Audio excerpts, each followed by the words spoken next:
Hello students आज की class में हम लोग डिस्कस करेंगे फर्स्ट बुद्धिस्ट काउंसिल को हम डिस्कस करेंगे। तो ये काउंसिल जो थी 483 बीसी में हुई थी and it was under the patronship of king Ajatashatru was the patron. वो किंग जो थे वो पैटर्न थे, इसके संरक्षक थे और उनकी संरक्षकता में ये काउंसिल हुई थी।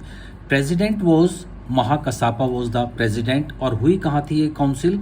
ये राजगीर में हुई थी, जो सतपर्णा गुहा केव है बिहार के अंदर, वहाँ पर ये हुई थी। तो इसमें से क्वेश्चन पूछा जा सकता है कहाँ हुई थी, किंग कौन था, प्रेसिडेंट कौन थे, कहाँ पर ये हुई थी और इसका रिजल्ट क्या आया था। तो रिजल्ट इंपॉर्टेंट रहता है कि रिजल्ट में हम लोगों ने देखा था कि इसमें सूत पिटाका और विनय पिटाका, ये बुद्धा क्या लिटरेचर जिसमें कंपाइल्ड किया गया था, there were 3 पिटाकाज, Vinay Pitaka, Suta Pitaka and अभिधम्ब Pitaka. तो फर्स्ट काउंसिल में सूत पिटाका और विनय पिटाका कंप्लीट हो गई थी, उनको कंपाइल्ड कर लिया गया था।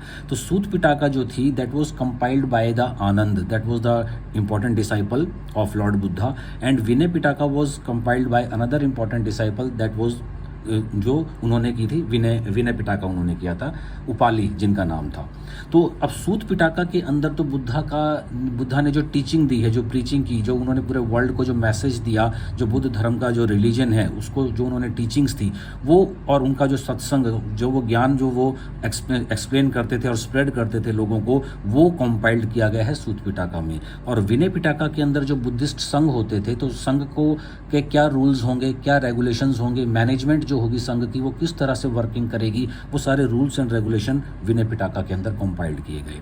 ओके, तो अब क्वेश्चन ये आता है कि जैसे मैंने कल की वीडियो में आपसे बोला था कि हम डिस्कस करेंगे कि ये काउंसिल हुई क्यों थी, why the council was held. तो ये इंपॉर्टेंट क्वेश्चन यहाँ से स्टार्ट होता है। देखिए स्टूडेंट्स, ऐसा था कि परिनिर्वाण हुआ लॉर्ड बुद्ध का, मतलब जब उनको निर्वाण की प्राप्ति हो गई, जिसको हिंदू धर्म में मोक्ष बोला जाता है। तो after the parinirvana of Lord Buddha हुआ ये कि लॉर्ड बुद्ध ने अपनी लाइफ में अपना कोई सक्सेसर अपॉइंट नहीं किया था। No successor appointed by lord Buddha. Successor मतलब उन्होंने अपना कोई उत्तराधिकारी घोषित नहीं किया था कि after means after Lord Buddha who will spread this Buddhism.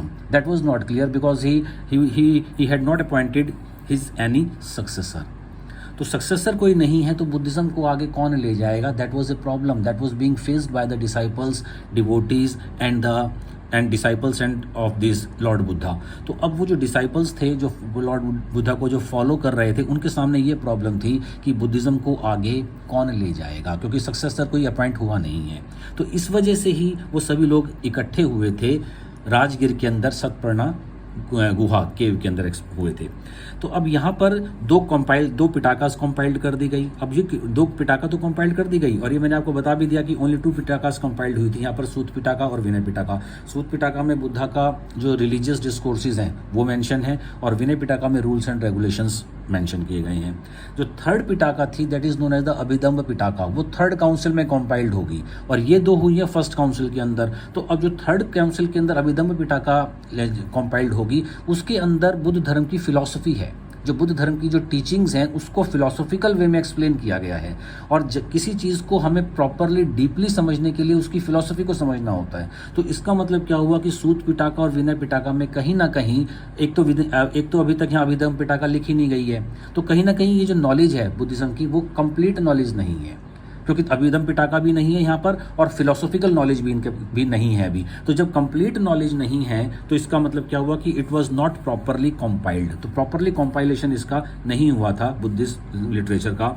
और जब प्रॉपरली कंपाइल्ड नहीं हुई है कोई चीज़, अगर वो प्रॉपरली कोई चीज़ लिखी नहीं गई है, तो इसलिए वो प्रॉपरली कंप्लीटली अंडरस्टूड भी नहीं होगी, वो प्रॉपरली कंप्लीटली समझी भी नहीं गई।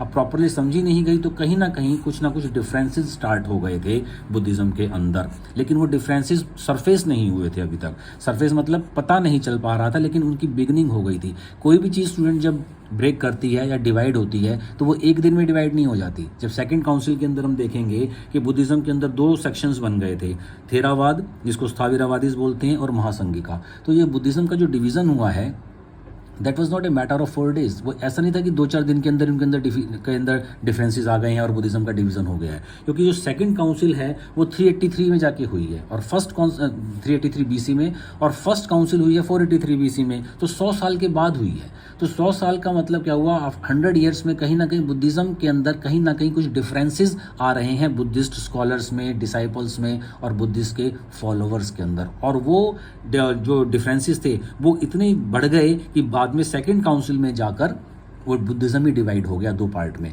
और फोर्थ में जाकर तो इतना डिवीजन हो जाएगा कि हीनयान और महायान बन जाएगा। तो अगर सेकंड काउंसिल में कोई चीज़ डिवाइड हो रही है तो इसका मतलब ये नहीं है कि वो कुछ दिन पहले ही उनके अंदर डिवीजन स्टार्ट हुआ है। इसका मतलब है कि डिवीजन उनका काफ़ी टाइम पहले से चला आ रहा है, और वो डिवीजन इसलिए हो रहा था क्योंकि फर्स्ट काउंसिल के अंदर सिर्फ 2 पिटाका लिखी गई हैं, 3 पिटाका हैं एक्चुअली, लेकिन 2 लिखी गई हैं। तो इसका मतलब 2 अगर लिखी गई हैं तो बुद्धिज्म को पूरा समझा गया है या नहीं समझा गया? नहीं समझा गया। क्यों? क्योंकि थर्ड पिटाका तो अभी एब्सेंट है, थर्ड पिटाका तो वहाँ पर है ही नहीं, और थर्ड पिटाका के अंदर उसकी फिलॉसफी है, और जब तक हम किसी चीज़ की फिलॉसफी नहीं समझ जाते तब तक हम उस चीज़ को प्रॉपरली अंडरस्टैंड नहीं कर सकते। फिलॉसफी उसकी जो डीप रूटेड फिलॉसफी होती है, तो ऊपर से कोई चीज़ दिखाई दे रही है, that is different issue, but what is inside that is another issue. तो जब तक हम उसके अंदर जाकर नहीं देख लेंगे तो वो फिलॉसफी होती है, और वो फिलॉसफी हमने बुद्धिज्म की अभिधम्म पिटाका में मिलती है, जिसमें उसको जैसे आप लोगों ने वैदिक धर्म को पढ़ा है तो उसमें हमने वेद्स पढ़े,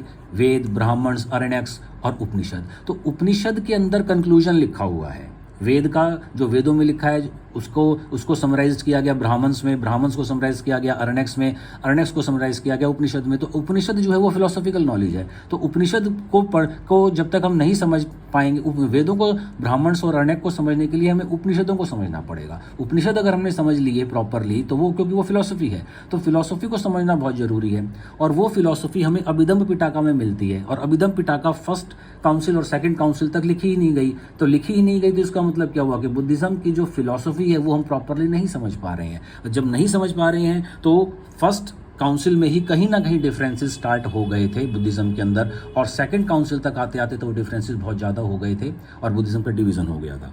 तो ये हमारा जो मेन एम था आज की क्लास का कि फर्स्ट बुद्धिस्ट काउंसिल क्यों हुई थी। तो फर्स्ट बुद्धिस्ट काउंसिल इसलिए हुई थी क्योंकि लॉर्ड बुद्ध ने अपनी लाइफ टाइम में अपने किसी सक्सेसर को अपॉइंट नहीं किया था। He didn't appoint any successor during his life time, and that's why that was a major problem after the death of Lord Buddha, who will now spread this Buddhism. तो इसलिए जो उनके अराउंड 500 मॉन्क्स इकट्ठे हुए थे, और ये सतपर्णा गुहा केव राजगीर में वो असेंबल्ड हुए, और वहाँ पर किंग अजातशत्रु भी थे, प्रेसिडेंट महाकश्यपा भी थे, और उन लोगों ने ये सब डिस्कस किया कि जब लॉर्ड बुद्ध ने कोई अपना हेयर अपॉइंट ही नहीं किया है तो बुद्धिज्म को कैसे आगे फैलाएंगे। तो इसीलिए आनंद और उपाली ने सूत पिटाका और विनय पिटाका लिखी, लेकिन उसकी फिलॉसफी अभी तक आई नहीं थी। फिलॉसफी नहीं आई थी तो वो हमें इस वजह से वहाँ पर कुछ ना कुछ हमें डिफरेंसेस भी दिखाई देते हैं। तो नेक्स्ट वीडियो में भी अभी मैं थोड़ी देर बाद अपलोड करने वाला हूँ, जिसमें मैं आप लोगों को सेकंड बुद्धिस्ट काउंसिल क्लियर करूँगा, तब आपको ये मैटर और ज़्यादा क्लियर होते चले जाएंगे। Okay students, thanks.